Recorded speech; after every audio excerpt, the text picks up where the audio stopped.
You know that feeling when your brain understands you're signing a death warrant, but your hand keeps moving anyway? I felt that for 18 months straight.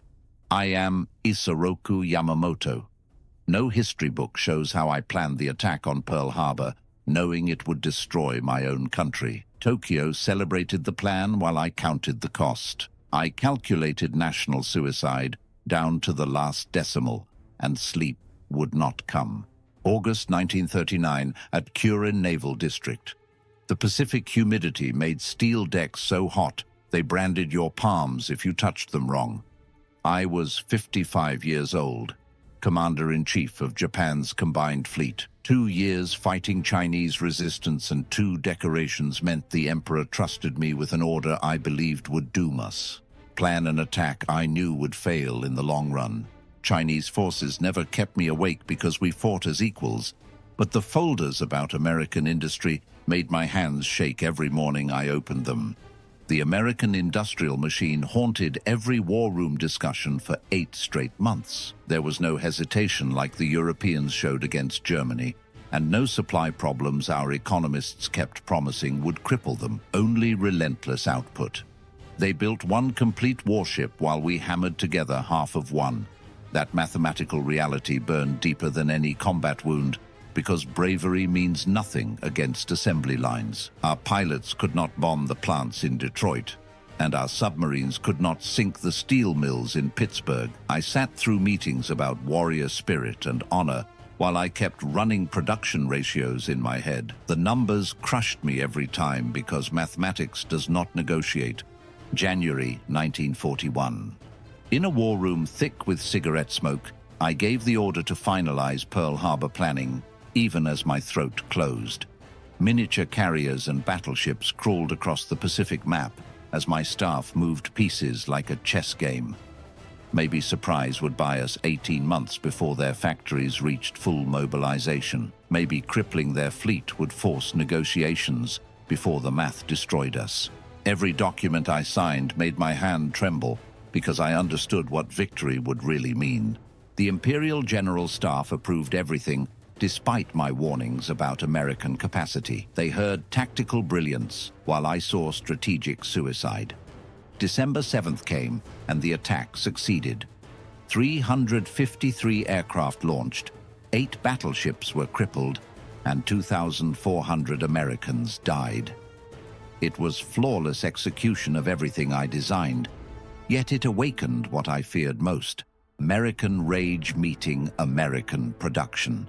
We had struck at industry with bombs and only fed the fire. No courage could overcome what we had started. Pearl Harbor meant we had already lost. I knew it the moment the first bomb fell. The paper maps waited under the yellow glow of a single lamp, and the room smelled of ink, ash, and ocean salt, carried in on wet uniforms from opened windows after rain. For a time, nothing moved, but the thin smoke rope climbing from a forgotten cigarette balanced on a jade ashtray, one that had traveled with him from posting to posting since his first commission. The sound of pencil lead against varnished wood broke the stillness, and the pencil drew a curved line that crossed miles of water as if it were only the span of a wrist. In that line lived the weight of a nation willing itself into a future it did not yet understand and could not yet imagine in its full and terrible dimensions. He knew the weight of numbers and the feel of steel under a sailor's palm in winter, when the deck burned cold through thin gloves and left marks that stayed for hours. He knew the rhythm of engines that woke before dawn, when breath turned white at the lips and the sea looked black as oil under stars that gave no heat. He knew the hollow inside the chest that comes when a man can see the end of a story before anyone else is ready to hear it, or willing to believe it could ever come to pass. The walls carried the soft hiss of radio static from a neighboring room. In the corridor, boots whispered over tatami laid to soften the sound of hurried decisions, made in voices too low for history to record. Someone coughed, and then silence returned.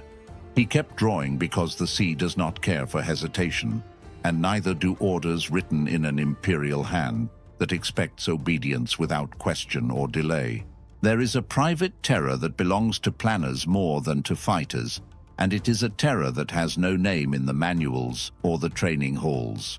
The fighter knows the enemy when he sees the flash, hears the crack, and tastes the paste of fear and copper at the back of the tongue, where reflex meets recognition.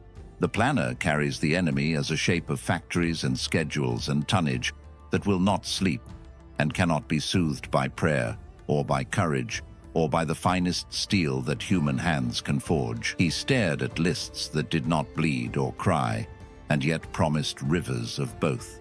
The names meant little by themselves, because names are just marks on paper until they become hulls in water and wings in air. The numbers meant everything, because numbers become ships, and ships become shadows on a horizon, and shadows become men who will not come home to wives who waited, children who asked when, and mothers who kept photographs on altars lit by candles that never went out. In Kure, the cranes stood like patient birds watching over hulls that seemed to grow out of earth and air, as if the ground itself had decided to give birth to something harder than stone. The heat came up from the plates at midday and down from the sky in a wet blanket that stuck shirts to skin and turned breathing into work. Welders leaned into the rain of sparks, and the smell of oil climbed into the hair and stayed there through the evening meal and through the night when sleep came in fragments. He walked those yards with hands behind his back and measured more than lengths and drafts and tonnages listed in ledgers kept by clerks who had never stood on a heaving deck. He measured time because time was the only currency that mattered against an enemy that could buy more of everything else and would buy it without hesitation or apology. He had seen America from train windows that cut across plains where the sky did not end, and the land stretched until it disappeared into haze that might have been distance or might have been a dream. He had seen it from sidewalks where the talk never ran out, the laughter came easy, and the lights stayed on long after midnight, as if electricity cost nothing at all. He had seen it from factory catwalks where belts ran like rivers, the metal never cooled, and men moved with a rhythm that suggested not labor, but something closer to dance. He did not love or hate what he saw, and he did not romanticize it or reduce it to caricature. He remembered it because memory is a weapon sharper than any blade, and because a man who forgets what steel sounds like when it is being born has no right to decide how it should die, or where it should fall, or whose blood will wash it clean. His memories returned in lists and tables and quiet warnings delivered in rooms where bright voices preferred courage to arithmetic, and where speeches about spirit drowned out the voice that said numbers never lie and factories do not tire. He said what needed to be said, and watched the words fall like rain on armored plates that had been polished to deflect more than water. He did not raise his voice because a man who raises his voice has already lost the argument, and he did not walk out because duty does not allow for the luxury of gestures that feel good but accomplish nothing. He stayed, and he planned, and he drew lines that he knew would lead to places darker than any ocean trench, where sunlight has never reached and never will. Before dawn, the deck is a living creature. The air has a taste of fuel and frost, even in lower latitudes, where maps say winter should not reach. Mechanics murmur the names of machines as if calling old friends to rise from sleep and answer one more time. Pilots breathe like swimmers preparing to break the surface, holding on to light for as long as lungs will allow and hearts will endure. Every sound builds to a single note that means departure, and that note has been the same since men first put to sea in vessels that trusted wood and canvas against horizons that promised nothing but distance. Somewhere miles away on a quiet Sunday morning, a bell calls families to worship, and a boy ties his shoes because he is late and his mother has told him twice already. The distance between those two worlds is smaller than a finger laid over a chart, and that is the kind of truth that can break a man if he lets it linger too long in the places where sleep should live. He believed in loyalty because a leader does not get to choose the moments that ask for it, and because without loyalty there is only chaos dressed in the language of principle. Belief did not blind him to the cost, and it did not spare him the reckoning that comes when you add up the columns and find that the sum does not balance. He believed in skill and patience and the right kind of pride that keeps a crew at their posts in crosswind landings and midnight squalls, when the deck rises like a living thing that wants to throw them into black water that has no memory and no mercy. He did not believe in miracles, and he did not trust chance any more than he would trust a compass that pointed in two directions. He believed in surprise used like a scalpel that cuts clean and withdraws before the wound can close or the shock can wear off. The plan came together as plans do, when men who know their trade sit in rooms where the air is thick and the tea grows cold in cups no one remembers to drink. One detail at a time, built on a previous certainty that was only as strong as the men who would carry it and the machines that would not fail them at the moment when failure means more than disappointment. Carrier decks that looked like small towns at night with their lights hidden and their movements rehearsed until even breath fell into pattern and silence became a kind of speech. Waypoints marked not by beacons, but by stars that sailors had followed since before empires had names, and by waves that all look alike until you have sailed them enough to know their signatures, the way a man knows the sound of his own door opening. Torpedoes adjusted to run shallow in a harbor some said was too shallow to matter, and that is what the sea sometimes does when it wants to teach a lesson about assumptions. It lies to the overconfident and opens to the stubborn who refuse to take its first answer as the final word. Engineers worked through calculations that filled pages with numbers that looked like poetry to those who could read them and looked like madness to those who could not. Welders checked seams twice and then checked them again because a seam that opens at depth does not give second chances. Pilots studied photographs until they could close their eyes and see the targets as clearly as they saw their own hands. On the morning chosen by men in rooms far from the splash and the stink and the scream, the air over water narrowed to a single purpose that had been months in the making. Propellers carved spirals into the sky, and the carrier decks gave up their burdens into air that felt thinner because of what it had to carry and what it had to remember. A pilot adjusted his gloves, thought of the breakfast he had not eaten, and felt relief at the idea that he no longer had to wait, because waiting is harder than action for men who have trained their bodies to move before their minds can argue. Relief is not courage, and it is not fear, but something in between that lives in the space where decision meets consequence. On an island that smelled of plumeria and coffee and oiled wood, baked dry by years of sun, there were hands reaching for switches that would not be thrown in time. There were voices that climbed from curiosity to certainty, as the pattern of dots on a screen became the pattern of wings in the sky. A man at a window forgot his coffee as a sound rolled across the harbor like thunder that does not stop. Then another sound layered on top of the first, and another, until sound itself became a physical thing that pressed against the ribs and made the heart stutter. There are moments when history finds its speed, and after that, all you can do is survive the minutes that follow and count the names that do not answer when the roll is called in voices that crack because they already know. Fire has its own color when it meets oil and paint and dry wood baked for years in sun and salt, until it becomes something closer to tinder than timber.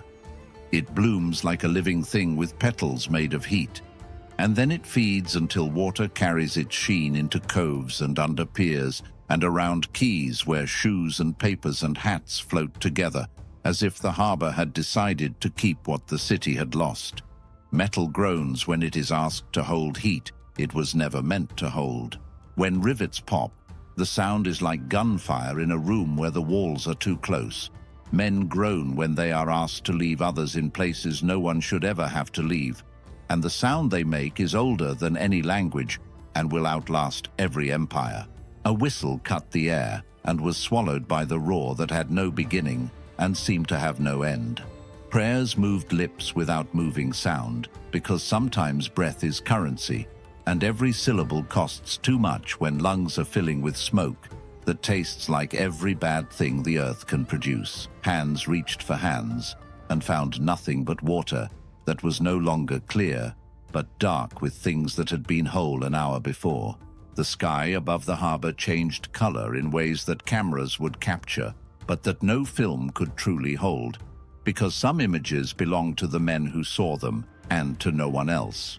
It is easy to mistake motion for victory when smoke hides the horizon, and adrenaline writes its own story in chemicals that make the heart believe what the mind knows is false. He did not make that mistake because smoke spoke a language he already understood from years of watching it rise from funnels and from cities that had been touched by war. The smoke said the first part had worked, and the second part had barely begun and would take years to unfold in ways that maps could not predict. He looked at reports and saw not triumph, but the opening of a door that led to rooms he had tried to warn others about in voices they chose not to hear. He looked at the horizon and saw not a line, but a ledger. Entries were not names, but months and years and ships that did not exist yet but would, because America builds when it is angry, and it does not stop building until there is nothing left to build or no one left to fight. He saw men not yet old enough to shave who would learn to fly and dive and listen for the song of steel on water that means a torpedo has found its course. He saw factories waking like great animals roused from winter sleep by something that smells like threat and tastes like fury. He felt the weight of that awakening heavier than any medal that had ever been pinned to his chest in ceremonies where emperors spoke and officers bowed. There are sentences a man carries without ever speaking them aloud, because to speak them would be to make them real in ways that silence allows him to avoid. He carried a sentence that had nothing to do with shame and everything to do with prediction built on years of watching how nations move when they are struck. He carried the knowledge that a strike can choose its timing, but not its consequences, and that consequences have a way of arriving in forms no one expected, and at speeds no one can outrun. In the rooms where the damage was celebrated with restrained bows and with relief that felt like vindication, he kept his face still, because that is what duty asks when you are in a room where others are smiling. In private, he let the numbers finish their march down the page and land where they had always said they would land if anyone had been willing to follow them to their logical end. On the desk where figures for steel and fuel piled themselves like snow that never melts, and in the margin where someone had written the word time twice because once did not feel like enough to carry the weight of what it meant. Time was what they did not have, could not buy, and would not be given, no matter how many prayers were said or how many battles were won in the early days when winning felt possible.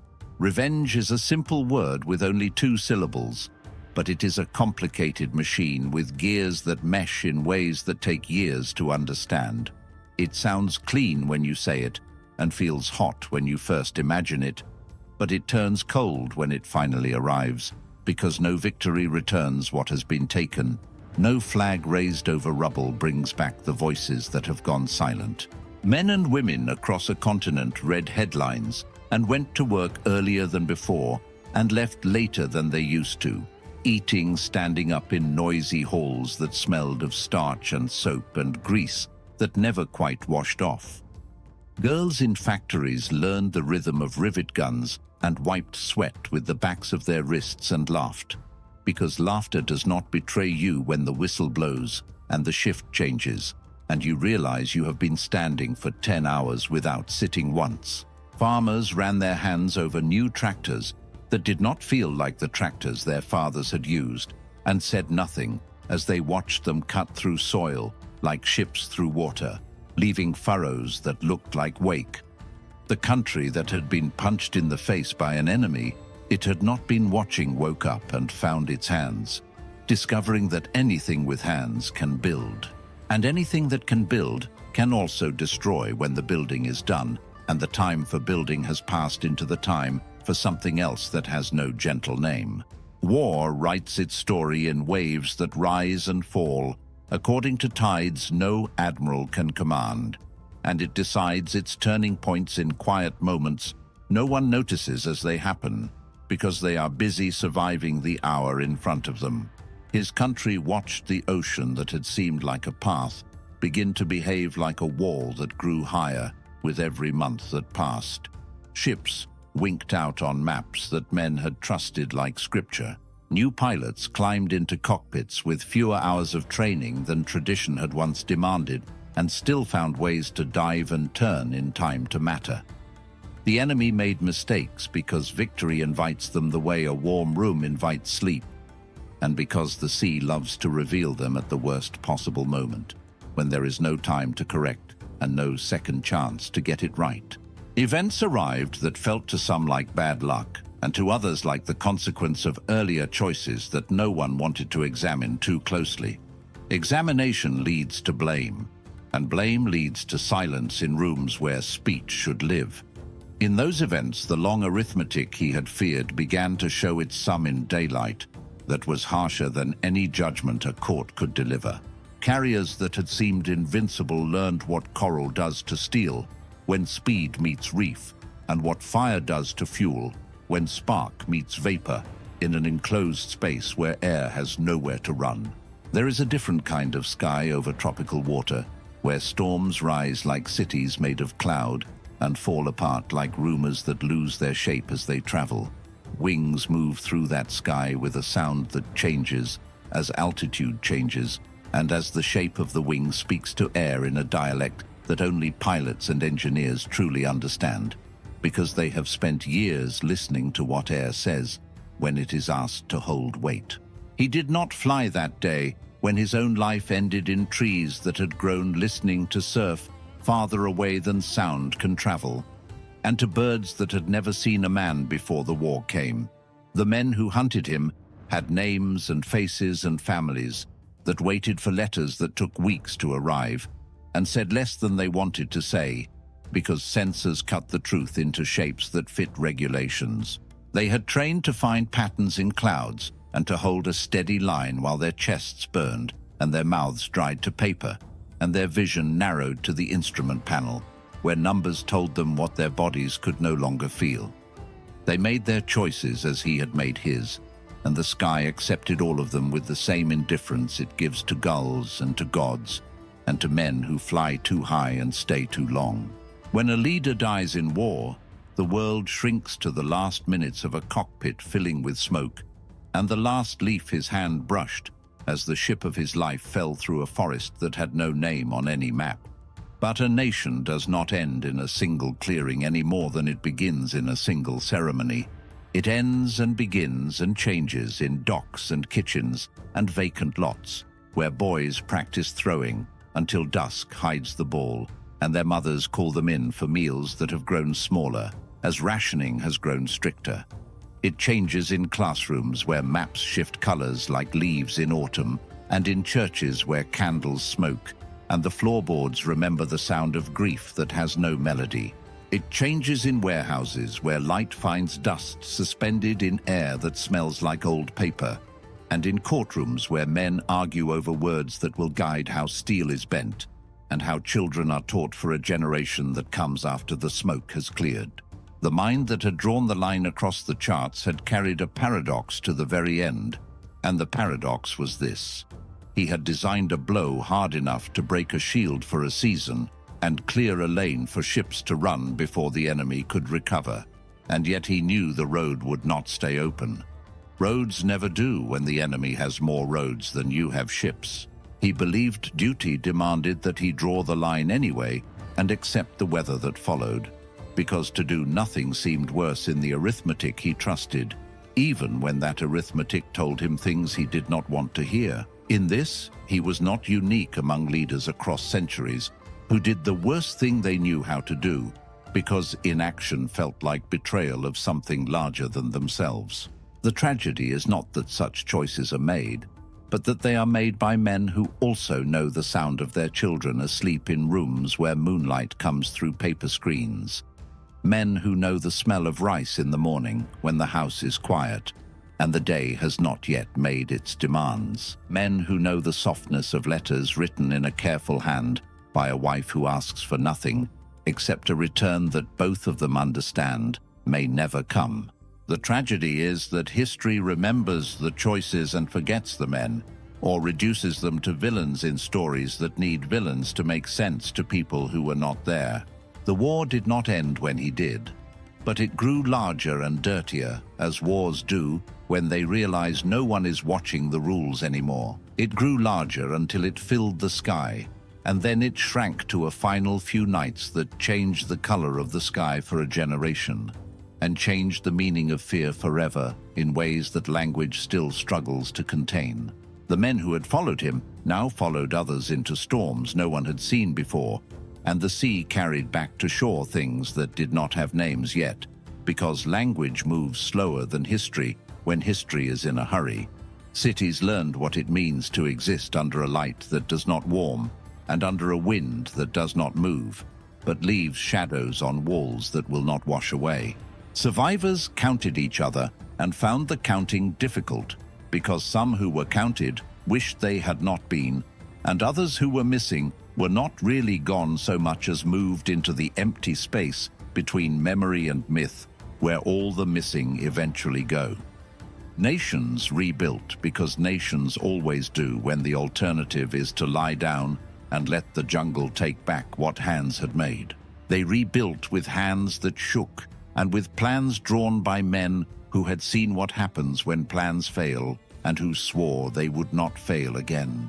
There are stories that demand judgment delivered from a distance of decades where everything looks clear, and there are stories that demand understanding earned by standing in the same room where the choice was made, smelling the same smoke, and hearing the same voices that said, "Do this or do nothing."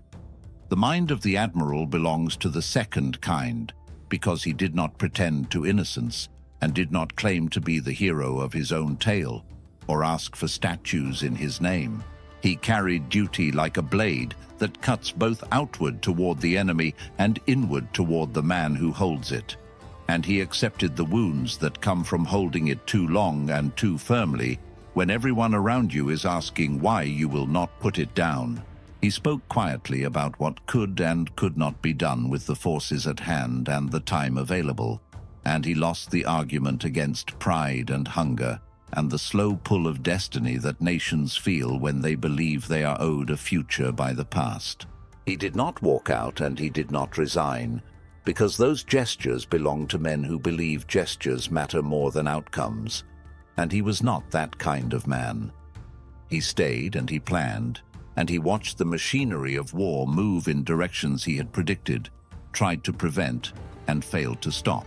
On some nights after the end, when cities rose from ash like flowers that bloom after fire has cleared the ground, and ships returned to paint and polish and predictable tides that brought fish instead of bodies, he might have walked in memory along a pier where ropes sighed against bollards worn smooth by decades of use, and a bell struck the hour in a tone that had not changed since before the war. He might have paused by a stack of charts that smelled of salt and dust, and felt the pencil light in his fingers again, as if it weighed nothing at all. He might have wanted to draw a different line across the water, and found that even in memory there was no better line to draw, because the options had not changed and the numbers had not lied. He might have thought of the men whose faces are lost to all but a handful of hearts now, and whose names appear in lists that no one reads anymore, except on days when nations remember collectively what they have chosen to forget individually. He might have asked their pardon for not finding a way through that left them with the mornings they deserved and the futures they had imagined when they were young, and the war was just a rumor from a place too far away to matter. He might have known that pardon is not something you receive, but something you spend the rest of your life earning in ways that history does not record. What remains is a chair in a room, a lamp that someone will turn off when the last person leaves, and a map folded along lines that have worn the paper thin. What remains is the memory of a hand above a chart that trembled for a breath, then steadied and then chose.